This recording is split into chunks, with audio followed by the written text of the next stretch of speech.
हमारे गाँव में जो जड़ी बूटियाँ हैं उन जड़ी बूटियों का अपने जो किसान भाई वो संरक्षण करें और वो डिपार्टमेंट की तरफ से जैव विविधता बोर्ड की तरफ से उनकी कहीं सेलिंग हो जाए, बिक्री हो जाए, एक आमदनी का साधन बने तो वो ज़्यादा अच्छे तरीके से। बहुत सारे गाँव के सरपंच आए हैं, मौजूद आदमी आए हैं, महिलाएं भी आई हुई हैं, तो इनको किस तरह से हम जानकारी दें कि ग्राउंड स्तर पर जाके अपने अपने गाँव में जाकर लोगों को किस तरह से जानकारी दें।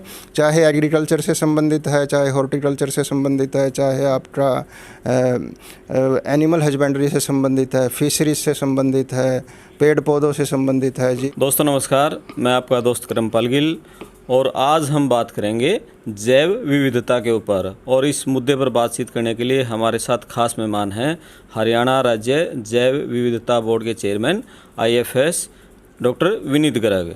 और डॉक्टर साहब से बात करेंगे कि इनका जो बोर्ड है वो जैव विविधता को लेकर जो हमारे लुप्त प्राय पौधे हैं उनको बचाने के लिए किस तरह के काम कर रहा है। डॉक्टर साहब नमस्कार। नमस्कार जी। हाँ सर, सबसे पहले तो ये बताइए कि जो आपका बोर्ड है और बहुत सारे ऐसे हम पुराने समय में गांव में ऐसे ऐसे पौधे देखते थे और जो कि अब लुप्त प्राय हो चुके हैं, उन पौधों को बचाने के लिए किस तरह से प्रयास चल रहे हैं? जी जी, ऐसा है, जो जैव विविधता विषय है ना, ये इसमें सभी तरह के पेड़ पौधे, जीव जंतु, माइक्रो ऑर्गेनिजम्स वगैरह वो सभी सम्मिलित हैं। और जैव विविधता जो है ये हमारे जीवन का आधार है।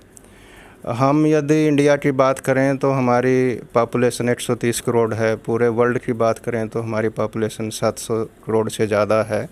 लेकिन जो जैविक संसाधन है पूरे वर्ल्ड में या इंडिया में, वो इतने लोगों को सपोर्ट करने के लिए पर्याप्त नहीं है। तो हमने पिछले समय में 100 साल में, 200 साल में प्रकृति का बहुत ज़्यादा दोहन किया है। तो ये दोहन जो हो रहा था, जो हमारे रिसोर्सेज कम हो रहे थे, इन पे विचार विमर्श करने के लिए यदि मैं थोड़ा पीछे जाऊं तो 1992 में रियो डे जेनेरियो एक शहर है ब्राज़ील का, वहाँ पे एक कन्वेंशन हुई थी। उस कन्वेंशन में इन सभी मुद्दों पे विचार विमर्श हुआ और फिर एक संधि हुई। उस संधि में भारत भी एक सिग्नेटरी है, 194 टोटल कंट्रीज़ हैं उस संधि के जो सिग्नेटरी हैं। उसका जो उद्देश्य था संधि का, वो उद्देश्य था कि जैव विविधता का संरक्षण होना चाहिए, चाहे वो लोकल लेवल पे है, नेशनल लेवल पे है या पूरे दुनिया के लेवल पे है, और उसका सतत उपयोग होना चाहिए। ये नहीं कि हम सारा का सारा आज ही उखाड़ दें और आज ही ख़त्म कर दें, और फिर यदि उसके उपयोग के दौरान कोई आय होती है तो उसका न्याय संगत बंटवारा होना चाहिए। तो इन तीनों उद्देश्य को लेके हरियाणा मतलब भारत सरकार ने 2002 में जैव विविधता अधिनियम बनाया और उस अधिनियम को लागू करने के लिए 3 स्तर पे कार्रवाई की जानी थी। राष्ट्रीय स्तर पे नेशनल बायोडायवर्सिटी अथॉरिटी बनी है जिसका हेडक्वार्टर चेन्नई में है। हर एक राज्य में राज्य जैव विविधता बोर्ड बना है, जैसे हरियाणा में राज्य जैव विविधता बोर्ड है, मैं उसका चेयरमैन हूँ आजकल। और उसके बाद जिला स्तर पे, ब्लॉक स्तर पे और ग्राम पंचायत स्तर पे जैव विविधता समितियाँ बनाई गई हैं। यदि मैं अपने पूरे हरियाणा की बात करूँ तो हरियाणा में हमने 6435 जैव विविधता समितियाँ बनाई हुई हैं, जो ज़मीनी स्तर पे जैव विविधता के संरक्षण में काम कर रही हैं और उसका सतत उपयोग के लिए प्रयास किया जा रहा है। और ये जो जैव विविधता समितियां हैं, इन सभी को सशक्त करने के लिए आज हमने यहाँ पे ये प्रशिक्षण कार्यक्रम रखा है जींद में। और इस प्रशिक्षण कार्यक्रम में जींद और अलेवा ब्लॉक में जो जैव विविधता समितियाँ बनी हुई हैं, उनमें लगभग 41 समितियों के जो प्रधान हैं और मेंबर सेक्रेटरीज हैं और जो दूसरे सदस्य हैं वो यहाँ पे आए हुए हैं।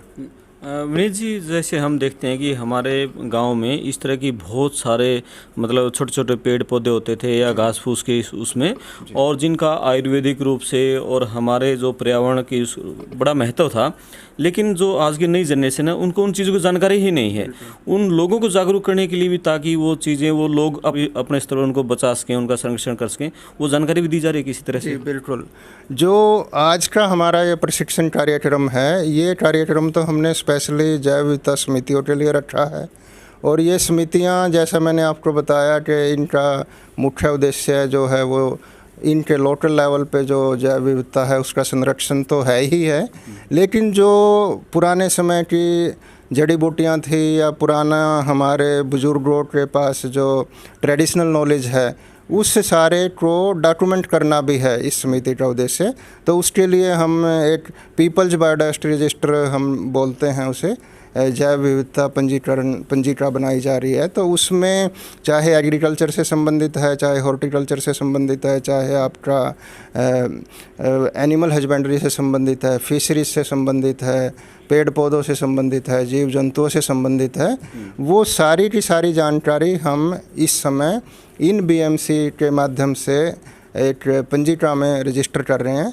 इसके अलावा जो हमारा यूथ है, चाहे स्कूल का स्टूडेंट है, कॉलेज का स्टूडेंट है, यूनिवर्सिटी का स्टूडेंट है, जनरल पब्लिक है, फार्मर्स हैं, उन सभी में भी हम जैव विविधता संरक्षण के बारे में अवेयरनेस क्रिएट करने की कोशिश कर रहे हैं।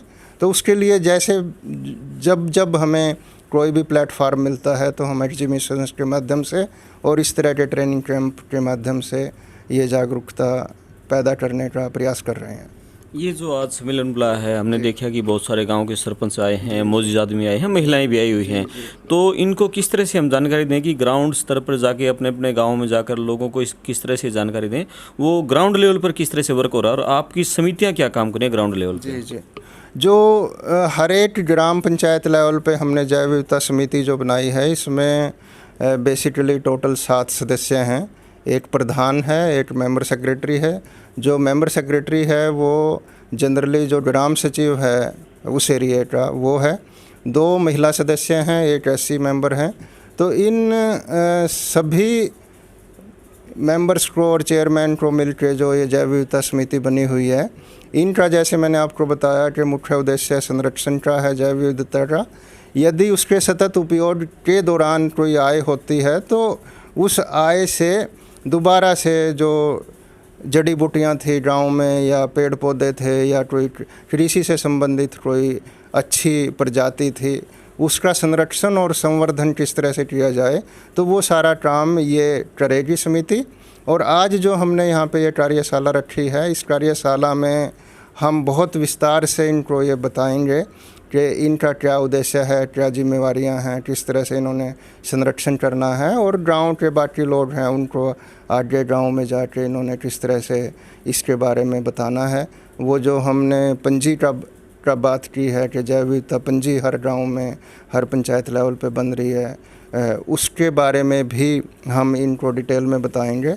इसके अलावा जो हमारी नेशनल लेवल की अथॉरिटी है, उन्होंने एक ऑडियो वीडियो भी बनाई हुई है, वो भी हम यहाँ पे दिखाएंगे इन सभी जो भी रिप्रेजेंटेटिव्स आए हुए हैं।